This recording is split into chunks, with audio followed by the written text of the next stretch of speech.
Gary Weiner and Bo like to make fun of me and my inability to speak, brevity, give short speeches. And I actually endeavored today that I was going to give one of those sort of speeches until I went to the restroom before, and Lester Taro mentioned that, well, you know, it's a real important night to listen to what the speech of the president is going to say about the vision and the direction of this league. So I've abandoned all my plans to speak with brevity.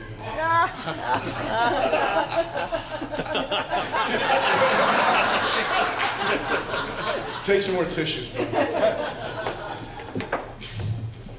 Now, let me first by saying, first thing is I do want to thank some very important people.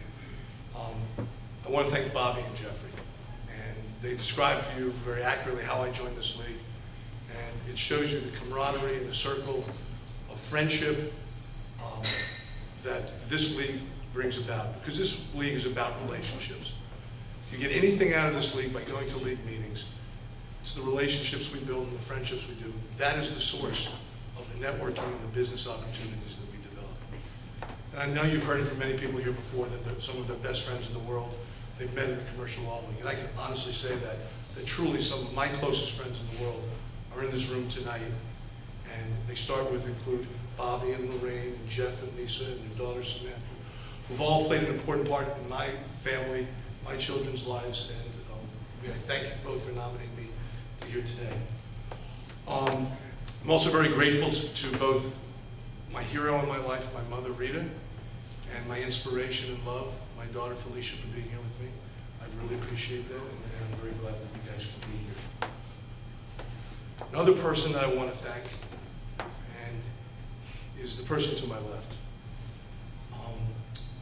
Bo, I want to thank you for your leadership, your mentoring, and your guidance, and all that you've done for this organization.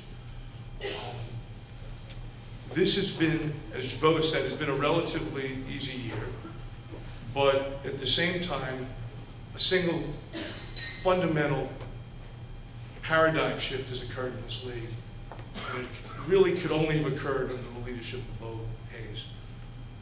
Changes have taken place in this league that have been talked about for years, have been discussed, and it was under Bo's leadership that it got done. I met with the past presidents the other day, and all of them talked about the sort of changes that this organization needs to take place. And all of them contributed to the point of getting to where we were. But it was, to make sort of a football analogy, it was Bo who had to push us over the goal line to get there. But actually that is an inaccurate analogy, Bo. Because really what we were looking at in this organization is we were pushed up against the back end zone, with time running out, third down and long to go, and you in a calculated move threw a hell of a pass to get us to the first down to keep the ball moving forward. What was readily apparent in this organization is, for those of you who have been here for years, is that we've had a declining membership. We've had an aging membership. We're in an organization that in some ways had lost its way and had lost its focus on what it was about to do. We say that CLLA means business, but we weren't doing the job of getting our members business. And with declining membership and the aging of this membership, something had to be done and radically done. In November, we made a decision, a strategic decision, to utilize substantial reserves to hire a marketing firm to tell us and get us in the right direction of where we needed to go. We hired the firm shortly thereafter, and we started getting on our way. Bo mobilized the steering committee, Mark Sheriff, Jeff Schatzman, Meg Scotty, Jeff Lippman, and Fred Weinberg. And they focused on a strategy that the commercial and credit industry is the market we need to serve, that our members will now provide the highest quality service to that industry. We'll do what's right for our customers through our component constituencies in the league.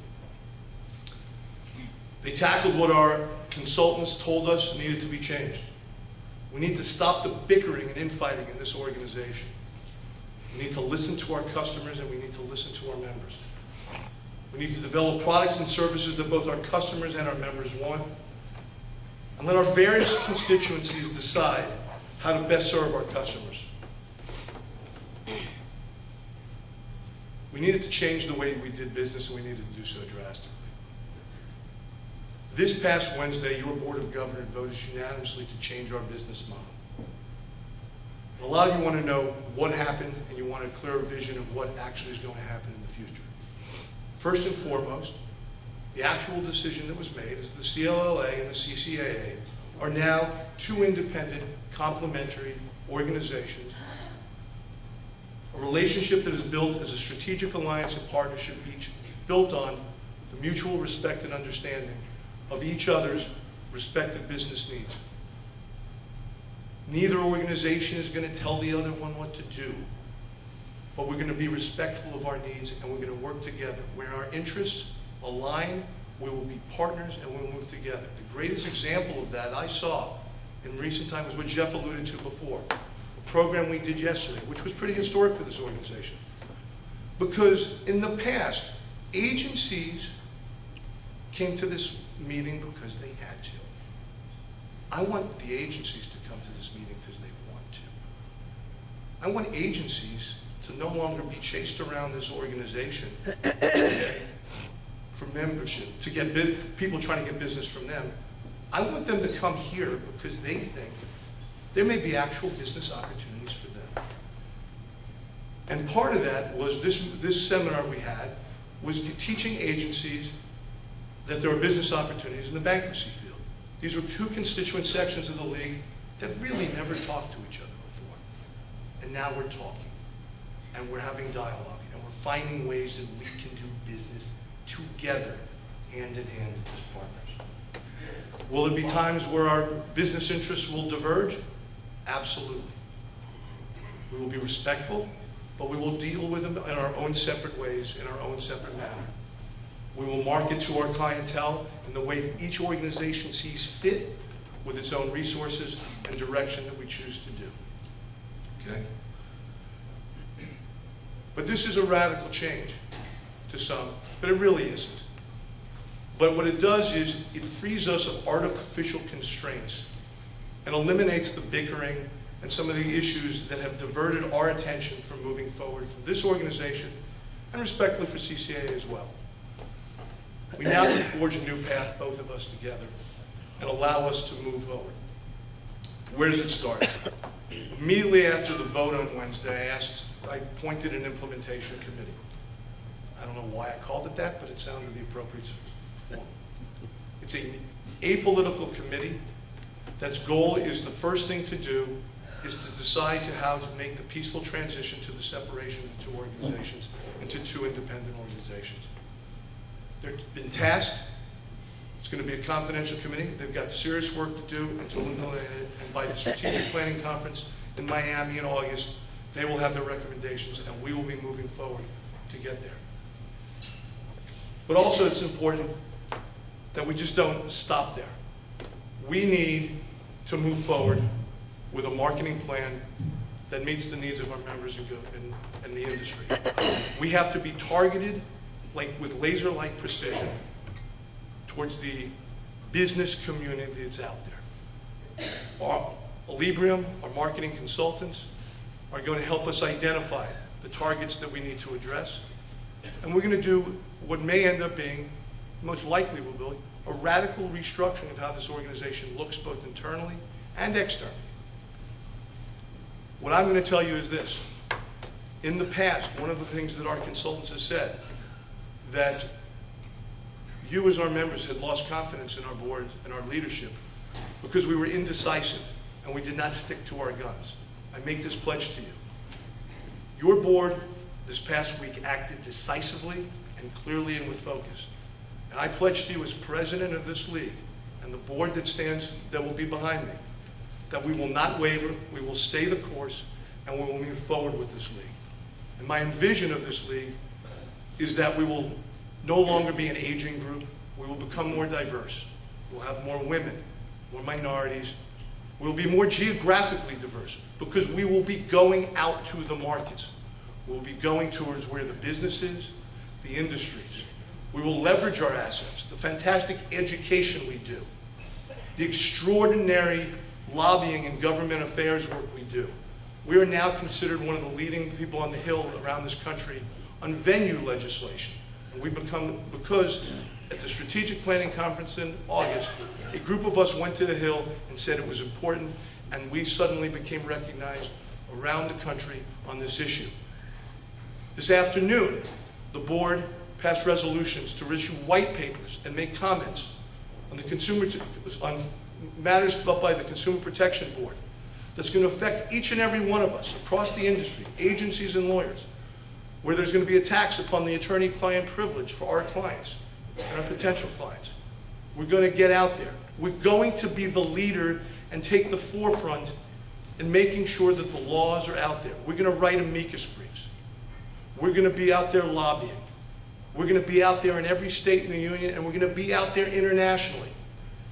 The last two meetings we've had, in New York, we had a member of the German consulate to speak in the morning breakfast. This time we had someone from the French consulate.